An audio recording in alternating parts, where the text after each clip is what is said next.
محمد وعلى آل سيدنا ومولانا محمد افضل صلواتك بعدد معلوماتك وبارك وسلم۔ نماز پڑھنے کے متعلق عام آداب میں نیند کے وقت نفل نماز کو موقوف کر دینا یہ آپ کی حدیث سے ثابت ہے۔ بعض لوگ تہجد کی نماز کے لیے اٹھتے ہیں اور ان کو مشقت کی وجہ سے تکلیف ہوتی ہے اور وہ پھر نفل تہجد کی نہیں پڑھ سکتے یا پڑھتے ہیں تو آنکھیں بند ہوتی ہیں، گرتے ہیں،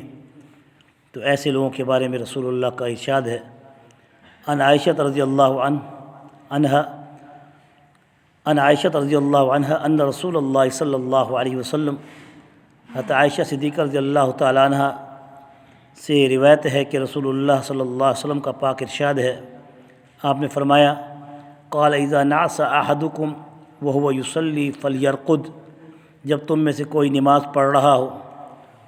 اور اس دوران میں اگر اسے اونگ آ جائے تو وہ سو جائے، یعنی نفل نماز کے بارے میں۔ اذا نعس احدکم وهو یصلی فلیرقد، اسے چاہیے کہ اسے اگر اونگ آ رہی ہے، نیند کا غلبہ ہے، تو وہ نفل چھوڑ دے اور سو جائے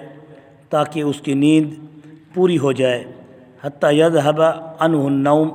یہاں تک کہ اس کی نیند پوری ہو جائے۔ فإن أحدکم اذا صلی، کیونکہ اگر کوئی اونگنے والا اونگتے ہوئے نماز پڑھے گا، اذا صلی وہ ناعس، اور اس کا حال یہ ہے کہ وہ اس حال میں اونگتے ہوئے نماز پڑھے، لا یدری لعلہ، اور وہ نہیں جانتا، یستغفر فیسب نفسہ، کہ وہ اپنے لیے استغفار کر رہا ہے یا خود کو بد دعا دے رہا ہے۔ امام بخاری کی یہ روایت بخاری شریف سے نقل کی گئی ہے۔ تو نفل نماز خصوص اس کے وقت اس کو چھوڑ دینا چاہیے، اور فرض نماز میں اس کو حشاش بشاش ہو کے آنا چاہیے، اس کو وضو کرنا چاہیے، اگر نیند کا غلبہ ہے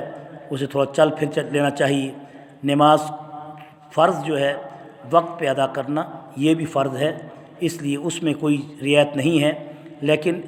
ایسی رعایت پھر بھی ہے کہ اگر کوئی شخص تھکاوٹ کی وجہ سے تکلیف میں ہے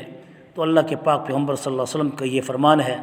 اذا نام او نسیھا فلیصلیھا اذا ذکرھا او کما قال علیہ الصلاۃ والسلام، کہ جب کسی شخص کو نیند کے غلبے کی وجہ سے اس کی فرض نماز رہ جائے اور پھر اس کے بعد اس کو بیداری ہو، لیکن اس کی عام عادت نہ ہو نیند کرنے کی کہ نماز کے وقت وہ سویا نہ کرے، ایسا نہ ہو کہ عشاء کے وقت سو جائے، مغرب کے وقت سو جائے،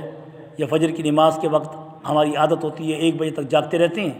اور جس وقت فجر کی نماز کا ٹائم ہوتا ہے تو اس وقت سو جاتے ہیں، یہ نہیں۔ اگر کوئی ایسی مجبوری تھی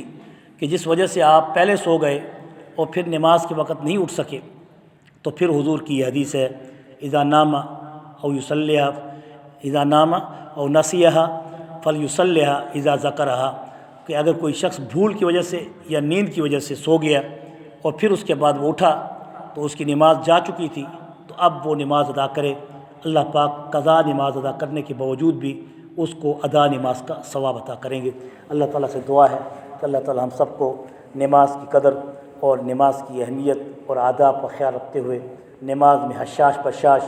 وقار کے ساتھ اور پورے تضرع اور خضوع کے ساتھ نماز کی ادائیگی کا ہم سب کو حق ادا کرنے کی توفیق نصیب فرمائے۔ ربنا آتنا فی الدنیا حسنہ وفی الآخرۃ حسنۃ وقنا عذاب النار وادخلنا الجنۃ مع الابرار یا عزیز یا غفار یا رب العالمین۔ وصلی اللہ تعالی علی خیر خلقہ محمد وآلہ واصحابہ اجمعین برحمتک یا ارحم الراحمین۔